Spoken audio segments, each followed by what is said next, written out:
εξαιρετικής αυτή χρήση απέβει σωτήρια για την διατήρηση του μνημείου.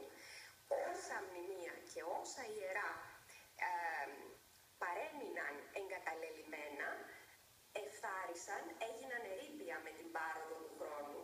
Ας δούμε τι συνέβη με την αρχαία αγορά, με την ρωμαϊκή αγορά, οι οποίες κακώς αναστηλώθηκαν από τους Αμερικάνους, με κακό τρόπο εννοώ, αναστηλώθηκαν τα τελευταία χρόνια, μια και ήταν σε ερείπια. Όμως, το Ερέχθιο,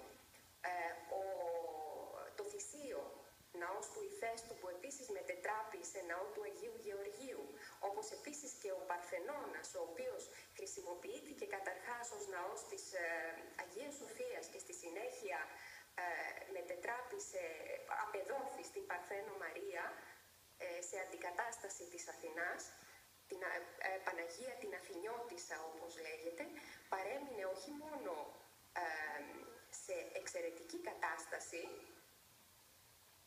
Οι παρεμβάσεις των χριστιανών καθόλου δεν έβλαψαν το μνημείο όπως θα δούμε, αλλά και το έχουμε σήμερα και το θαυμάζουμε.